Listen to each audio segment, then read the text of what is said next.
Hello दोस्तों, इस video में आज हम देखेंगे कि ₹0 इन्वेस्ट करके यानी बिना किसी रिस्क के हम अपना बिजनेस कैसे स्टार्ट कर सकते हैं। अब मैं जानता हूं कि आप में से काफी लोगों ने पहले भी कई बार बिजनेस खोलने का सोचा होगा और शायद स्टार्ट भी किया होगा, और अगर वो बिजनेस फेल हुआ है तो इसमें आपकी कोई गलती नहीं है। कई बिजनेस मॉडल ही इस तरीके के होते हैं जिसमें काफी रिस्क लेना पड़ता है, और रिस्क लेने के बावजूद इस तरह के बहुत कम बिजनेस सक्सेसफुल हो पाते हैं। और आप में से कई लोग जो इस बात से डरे हुए हैं कि अगर उन्होंने बिजनेस स्टार्ट किया और वो फेल हो जाता है तो उनके घर की फाइनेंशियल कंडीशन खराब हो सकती है। और ये मैक्सिमम केसेस में सच भी है, क्योंकि हम में से हर कोई अमीर परिवार से नहीं है जो 5-6 बार भी गलतियां कर देगा तो भी उसकी फाइनेंशियल कंडीशन में कोई असर नहीं पड़ेगा। अब हमको बचपन से सिखाया गया है कि बिजनेस स्टार्ट करने के लिए तो पैसे चाहिए होते हैं, और इन लोगों की वजह से हम में से कई लोग बिजनेस स्टार्ट नहीं कर पाते और सोचते ही रह जाते हैं। पर आजकल के जमाने में ऐसा नहीं है और हम बिजनेस ₹0 की इन्वेस्टमेंट से भी स्टार्ट कर सकते हैं। आज इस वीडियो में हमारा गोल है 2 टाइप के बिजनेस प्लेटफॉर्म को समझना, और मोर इम्पोर्टेंटली ये देखना कि किस केस में हम बिना कोई रिस्क के, जीरो इन्वेस्टमेंट के बिजनेस स्टार्ट कर सकते हैं और उसे किस तरीके से स्केल किया जा सकता है। और इस वीडियो के एंड में मैं आपको एक प्लेटफॉर्म भी बताऊंगा जिससे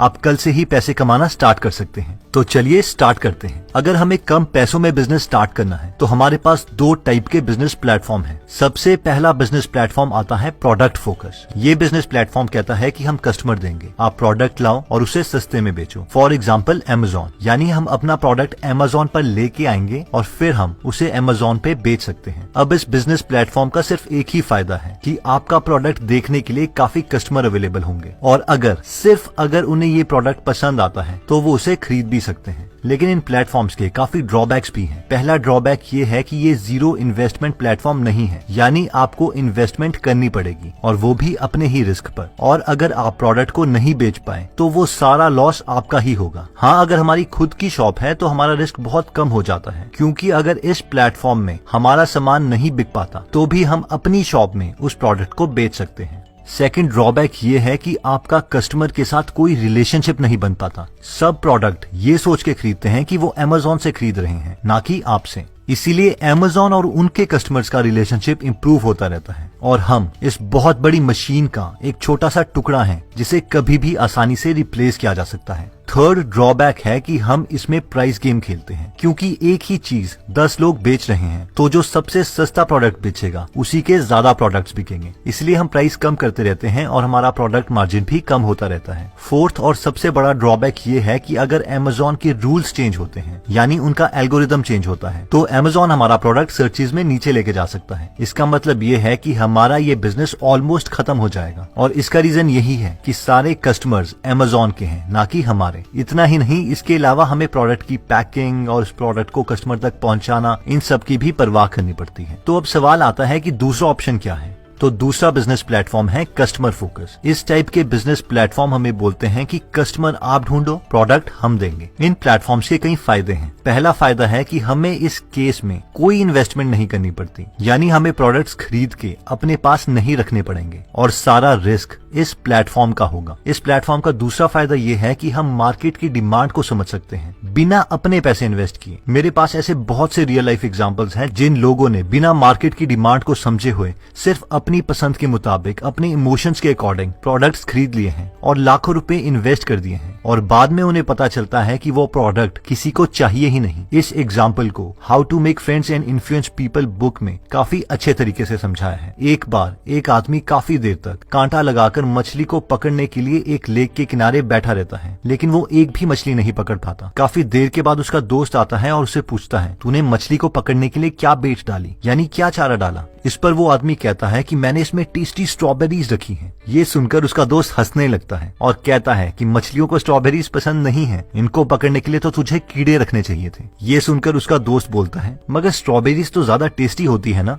आई होप आप पॉइंट समझ गए हैं। हमें कस्टमर को वो चीज देनी है जो उन्हें पसंद है, ना कि हमें। आप किसी बूढ़ी औरत जो कि डायबिटीज की मरीज है, उसे मसल्स बनाने के लिए वे प्रोटीन नहीं बेच सकते। इसलिए हमें ऐसे प्लेटफॉर्म्स चूज करने हैं जिससे हम मार्केट की डिमांड को समझ सकें बिना अपने पैसे इन्वेस्ट करके या मिनिमम रिस्क लेकर। इस प्लेटफॉर्म का तीसरा और सबसे बड़ा फायदा ये है कि आपके पास कस्टमर का डेटाबेस होता है, यानी कॉन्टैक्ट्स होते हैं, फोन नंबर्स होते हैं, ईमेल एड्रेसेस होते हैं, और उन कस्टमर के साथ एक पर्सनल रिलेशन रिलेशनशिप होता है। और मेरे ओपिनियन में बिजनेस में सिर्फ यही एक ट्रू एसेट है। 99% बिजनेस में इसी स्किल को सुप्रीम माना जाता है और सब इसी को फॉलो करते हैं। For example, Bajaj electricals, Adidas, Nike या IBM जैसी बड़ी कंपनीज अपना प्रोडक्ट बनाने के लिए छोटी कंपनीज का इस्तेमाल करती हैं, और जब वो प्रोडक्ट तैयार हो जाता है तो उस पर लेबलिंग कर देती हैं, यानी अपना लोगो छाप देती हैं। ऑब्वियसली इनके पास क्वालिटी टीम्स भी होती हैं जो ये इंश्योर करती हैं कि ये सारी छोटी कंपनीज अच्छी क्वालिटी के प्रोडक्ट्स बनाएं। पर फिर भी आई होप आप समझ गए हैं कि सब कंपनीज कस्टमर के साथ अपने रिलेशनशिप को ज्यादा प्रेफरेंस देती है एज कम्पेयर टू प्रोडक्ट्स के। इवन की अगर हम Amazon की बात करें तो उसमें भी Amazon अपने कस्टमर के साथ रिलेशनशिप बना रहा है और हम सिर्फ उन्हें प्रोडक्ट दे रहे हैं, और प्रोडक्ट ना बिकने का रिस्क भी हम ही ले रहे हैं। तो इन शॉर्ट,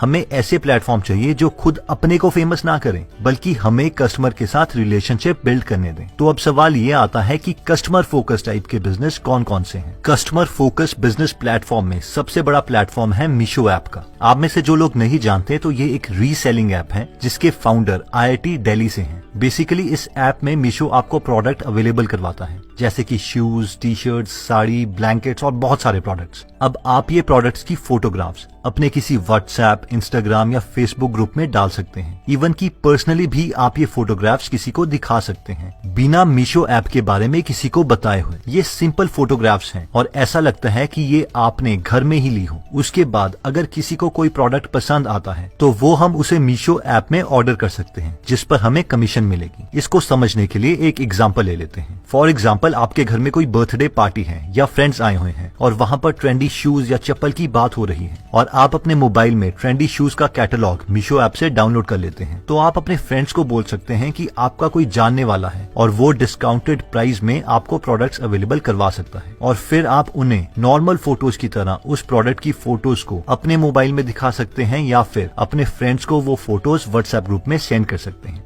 मान लीजिए कि आपके किसी एक फ्रेंड को शूज पसंद आ जाते हैं और उसका प्राइस मीशो ऐप में 330 रुपए है। अब इस प्रोडक्ट को आपके फ्रेंड के पास डिलीवर करने के लिए मीशो 70 रुपीज चार्ज कर रहा है, यानी मीशो को इसकी टोटल कॉस्ट 400 रुपीज चाहिए। 400 रुपीज के ऊपर आप वो प्रोडक्ट जितने मर्जी का बेच सकते हैं। फॉर एग्जाम्पल, अगर आप अपने फ्रेंड को बोलते हैं कि आप ये शूज उसे 600 रुपए में दिलवा सकते हैं, तो आपका प्रॉफिट 600 माइनस 400 यानी 200 रुपए हुआ। इसके बाद सिर्फ आपको मीशो ऐप में जाकर ये प्रोडक्ट ऑर्डर करना है, जिसमें आप टोटल कॉस्ट 600 रुपए लिखोगे और एड्रेस अपने फ्रेंड का मेंशन करोगे। अब मीशो आपके प्रोडक्ट्स को आपके फ्रेंड के घर तक पहुंचाएगा और इवन कैश ऑन डिलीवरी भी ले लेगा। और अगर 7 दिन तक आपके फ्रेंड को वो प्रोडक्ट पसंद नहीं आता है तो मीशो उसे वापस भी ले लेगा। मीशो आपके बैंक अकाउंट में 10वें दिन आपका प्रॉफिट डिपॉजिट कर देगा, जो कि इस केस में 200 रुपए है। अगर आप हर रोज ऐसे 5 प्रोडक्ट 200 रुपए प्रॉफिट में बेच सकते हैं तो आप 200 इंटू 5 1000 रुपए पर डे कमा सकते हैं, यानी 30,000 रुपए पर मंथ। अब इसका सबसे बड़ा फायदा ये है कि इसमें मीशो का नाम कहीं पर भी मेंशन नहीं किया हुआ, ना ही डिलीवरी के टाइम, ना ही किसी फोटोग्राफ पर। इसीलिए आपका कस्टमर आपका ही रहेगा। और अगर आप कस्टमर के साथ अच्छा रिलेशनशिप बना लेते हैं और ये जान लेते हैं कि मार्केट में किस चीज की डिमांड ज्यादा है, तब आप अपने बाकी आइडियाज को एक बड़े स्केल में भी एग्जीक्यूट कर सकते हैं।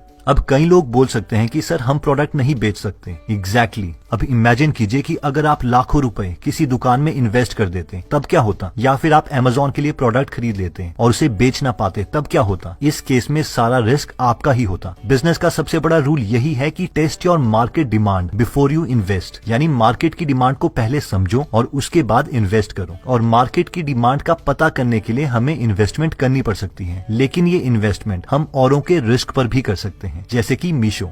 तो दोस्तों, इस वीडियो में हमने देखा कि बिजनेस स्टार्ट करने के 2 प्लेटफॉर्म्स अवेलेबल हैं। पहला है प्रोडक्ट फोकस, जैसे कि Amazon, जो कहता है कि हम उन्हें प्रोडक्ट्स दें ताकि वो कस्टमर के साथ खुद का रिलेशनशिप बना सकें। इस प्लेटफॉर्म में हमें पैसे इन्वेस्ट करने पड़ते हैं और अगर सामान नहीं बिकता है तो सारा रिस्क हमारा होता है। हाँ, जिन लोगों की खुद की शॉप है और जिनके पास पहले से ही सेल करने के लिए प्रोडक्ट्स हैं, उन्हें इन प्लेटफॉर्म में काफी कम रिस्क है। हमने सेकंड प्लेटफॉर्म देखा था कस्टमर फोकस। ये प्लेटफॉर्म हमें प्रोडक्ट्स देते हैं ताकि हम उन्हें सेल कर सकें। अगर हम इन प्लेटफॉर्म्स को चूज करते हैं तो हम अपने कस्टमर के साथ हमेशा कांटेक्ट में रहेंगे, और मेरे ओपिनियन में बिजनेस में यही सिर्फ एक ट्रू एसेट है। इसके लिए हमने एक प्लेटफॉर्म देखा था जिसका नाम है मीशो। इस ऐप को यूज करके हम प्रोडक्ट्स किसी को भी दिखा सकते हैं, खुद के अकॉर्डिंग उसका जितना चाहे उतना प्राइस सेट कर सकते हैं और वो प्रोडक्ट किसी के घर भी पहुंचा सकते हैं। और इस सब प्रोसेस में कहीं मीशो का नाम नहीं होगा, यानी आपके फ्रेंड्स को ये नहीं पता चलेगा कि किसने उनके घर तक सामान पहुंचाया। ये सब हम मैनेज कर सकते हैं मीशो ऐप से और इस पूरे प्रोसेस में हमारी इन्वेस्टमेंट